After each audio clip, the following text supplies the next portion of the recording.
Oi, gente querida, nós estamos aqui no Chamamentos de Roberto Tranjan. Vamos fazer a reflexão hoje da 35ª fagulha. É dando que se recebe. E a partir dessa expressão, o autor fala sobre o amor. Lembra que nós estamos nesse momento na ação correta?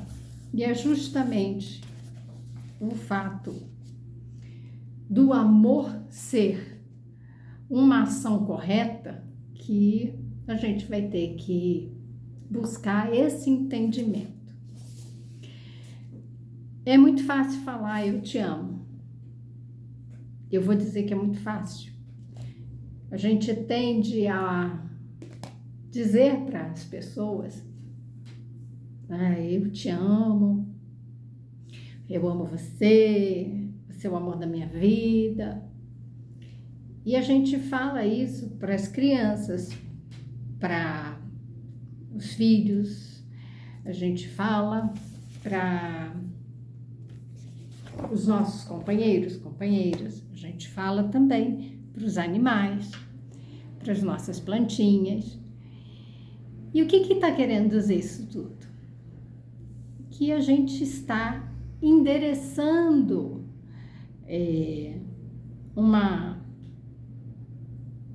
um sentimento, uma energia.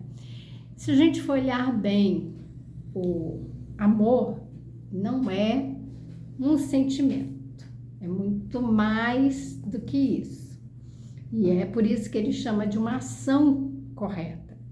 Porque se a gente entender que tudo que existe foi criado no amor, se a gente fala de um princípio inteligente, superior, que criou todas as coisas, a gente dá um nome disso, de Deus, então nós estamos falando que existe um fator de criação de todas as coisas que a gente não compreende, né? Esse fator de criação que é sábio, porque se a gente olhar para a natureza, a expressão da natureza, se a gente olhar para o nosso próprio corpo, é tudo tão perfeito, né?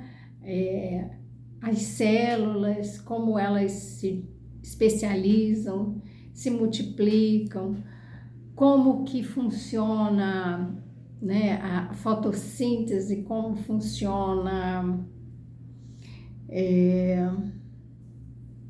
a regulação do clima, é tudo num equilíbrio. A gente vê o quê? Ordem, harmonia. O que foge dessa condição, a gente vai encontrar desequilíbrio. Então, nessa condição de dar e receber, é que a gente estabelece um equilíbrio. Porque nós permitimos que tudo flua. Então, vai para mim, vai para você, né? Vem para mim, vai para você, vem para mim, vai para você. E ali vai se constituindo uma conexão com trocas que fortalecem, que nutrem.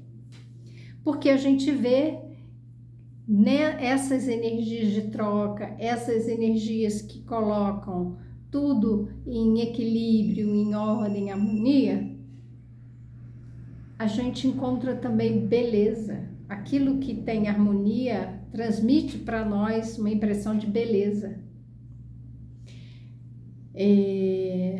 de abundância, nos pacifica. Vocês já perceberam que olhar para a natureza, olhar para uma floresta, olhar para o mar, né, para as cachoeiras, enfim, a gente olhar, entrar em contato com a natureza, já está comprovado que reduz os nossos níveis de hormônios do estresse.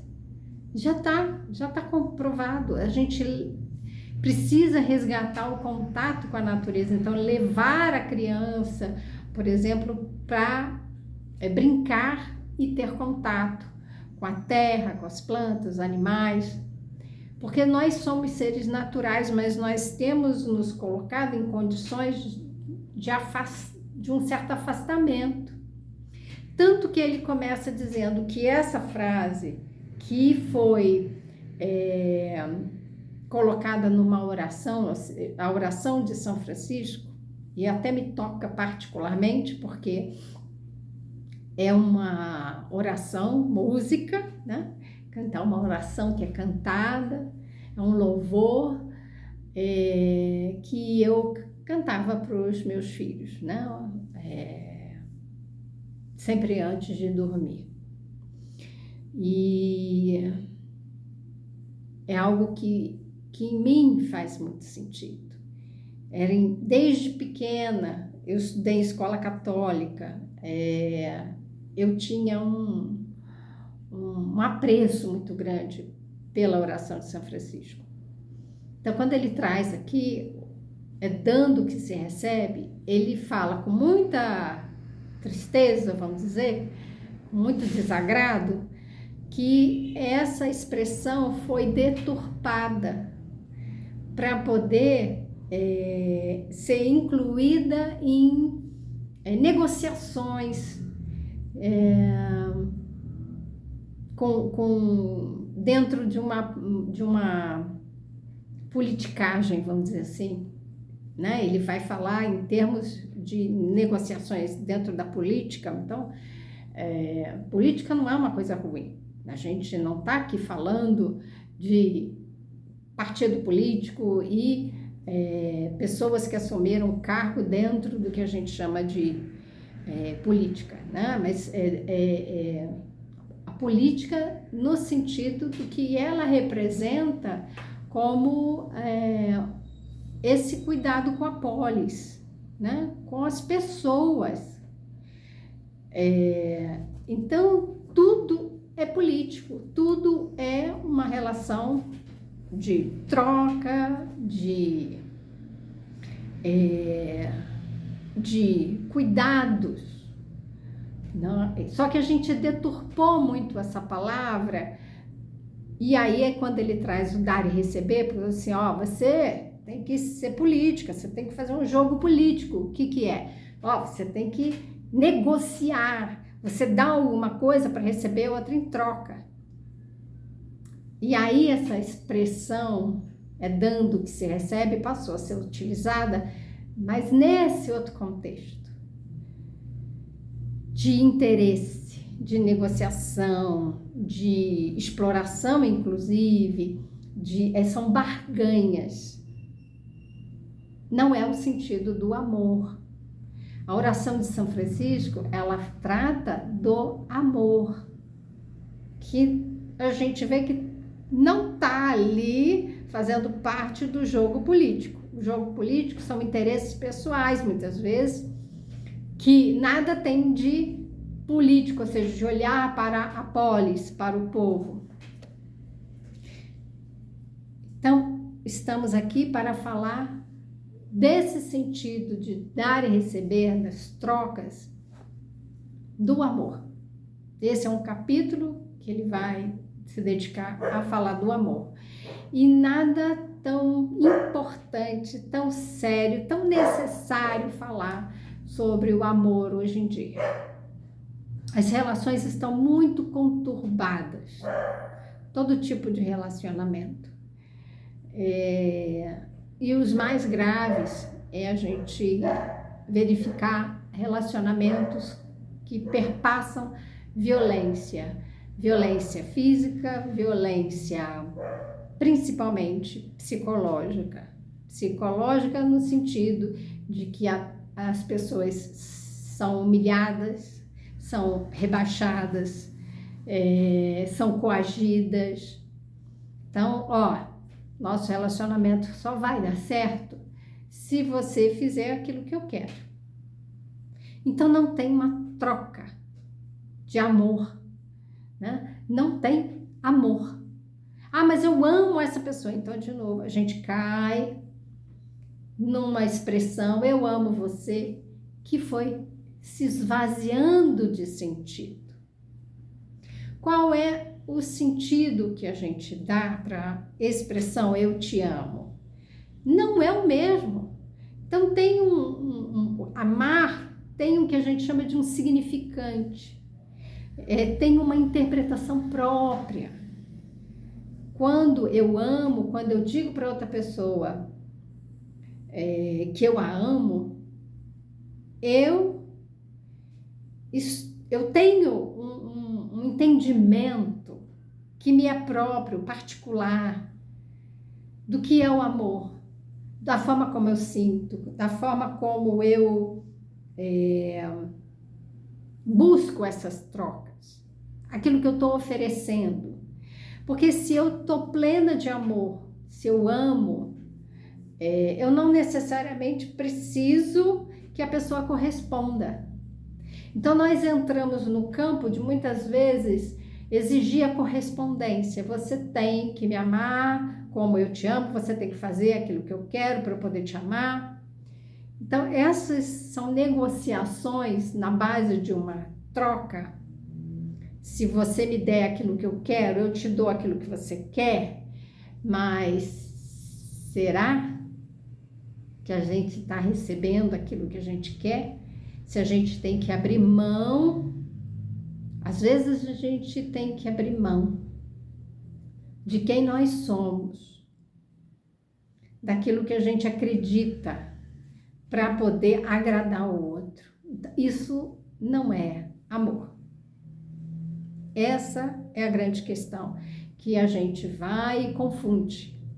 Eu amo essa pessoa, faço tudo por ela, e nesse movimento de querer agradar o outro, na verdade, uma busca para se sentir amada.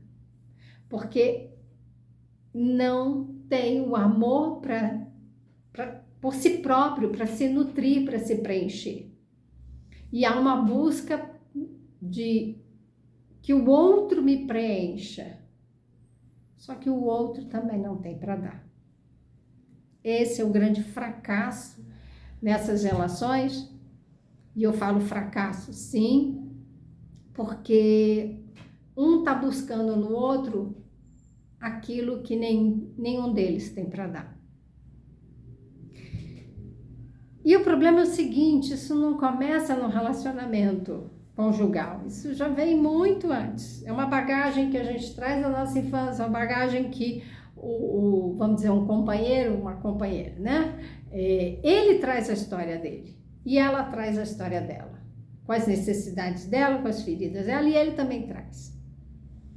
E aí, ele tem a expectativa de que através do relacionamento com ela, ele vai se suprir de amor. E ela também guarda a mesma expectativa que através do relacionamento com essa pessoa, ela também vai se suprir de amor.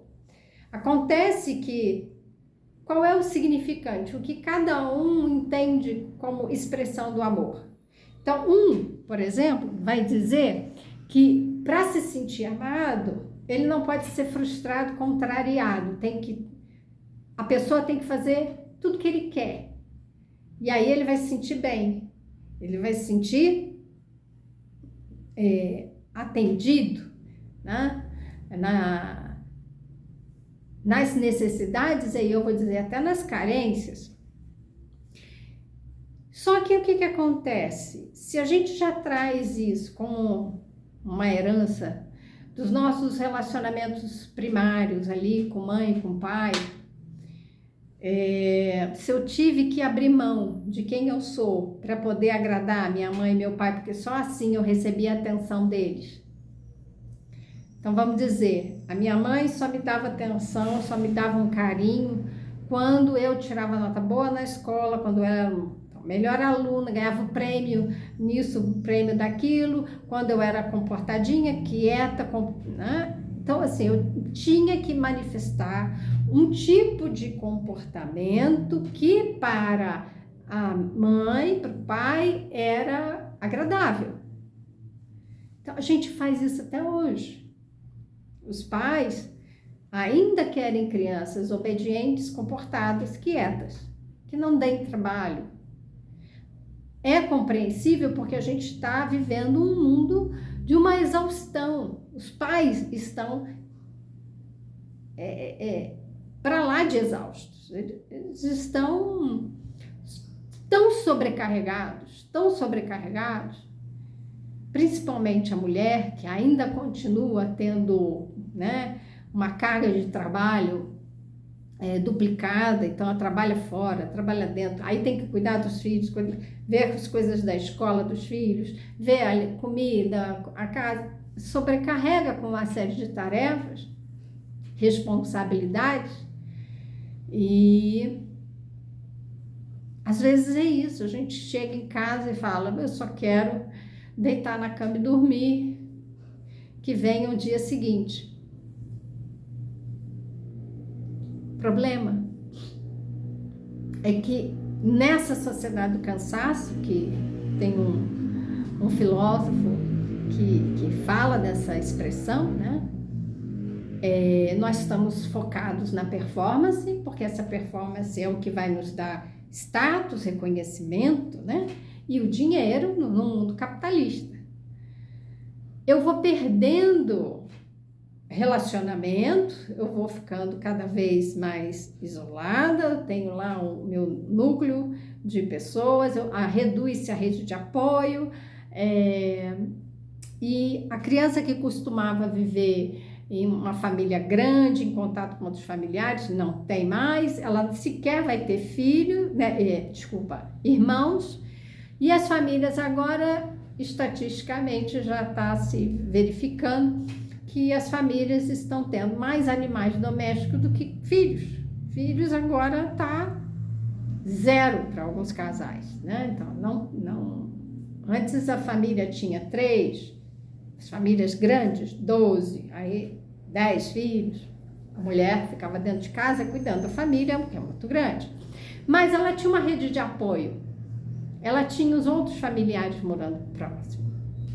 Agora, o que a gente faz? Vai para as cidades para trabalhar e vai perdendo o contato e a rede de apoio com os avós, os tios, tá? Isso é uma realidade. Então, ainda mais pessoas que vão para muito distante, vão até para outros estados ou países. Essas crianças, então, já fica difícil, né, ter muitos filhos, porque para sustentar muitos filhos, né, precisa de dinheiro. E precisando de dinheiro, mais trabalho.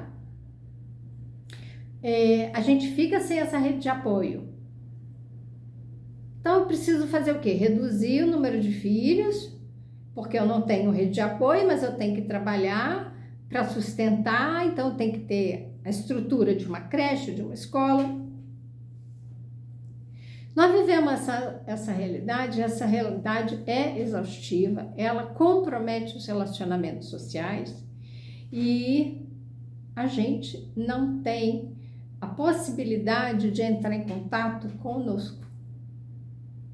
Já ficou comprometido lá no início, quando a gente nasceu, de que se a gente tinha que ser alguém para agradar os pais, porque se eu me comportasse de determinado jeito, que era a forma como eu, vamos dizer, como eu sou, então eu vou dizer, eu era uma criança que falava muito e falava muito alto. Então eu descobri, ainda criança, que eu tinha um problema de ouvido, eu operei e tal. Então, falar muito alto, né, para mim, eu tinha um contexto, eu tinha um problema de surdez, né, no ouvido.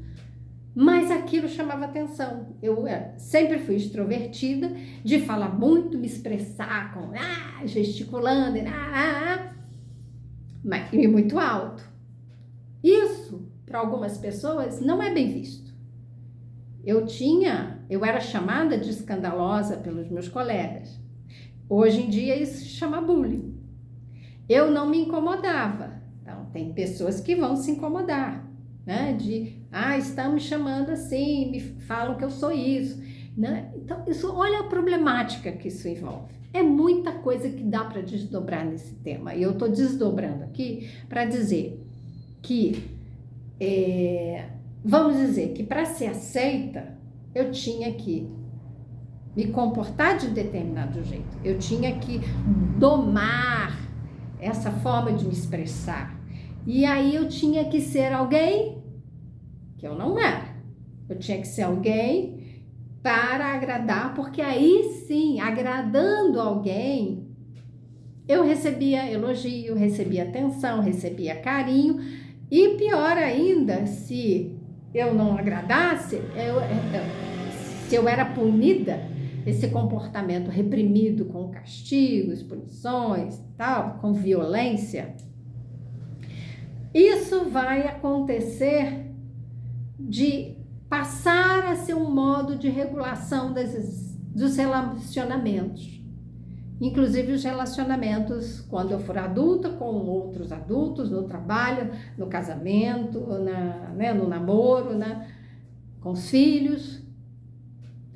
Então, nós hoje trabalhamos com orientação parental exatamente para tomada de consciência e fazer esse trabalho interior, porque pouco adianta eu dizer assim, não, você tem que falar de tal forma com seu filho, você tem que fazer isso, isso, isso, se a gente não toma consciência do que está movimentando, qual é o motor que gera isso em mim, para que eu haja dessa forma. Dito isso tudo, a gente vai ver que tem muita coisa ali envolvida e o amor, que deveria ser a ação correta, ele não está permeando as relações. Ele não está sendo muito falado, como se eu tentasse convencer as pessoas de que eu amo, estou fazendo tudo por amor, só que o amor é a ação correta. Correta. Então, se eu bato em alguém, se eu xingo alguém e eu digo que é em nome do amor, uma ação incorreta, uma ação que provoca dor, uma ação que é violenta, não combina com o amor. Ninguém pode justificar uma ação violenta em nome do amor. Eu posso dar amor. Eu posso sentir de fato isso pelas pessoas. Isso está sendo, por exemplo, uma questão dessa semana para mim. Por isso que eu comecei nossa semana.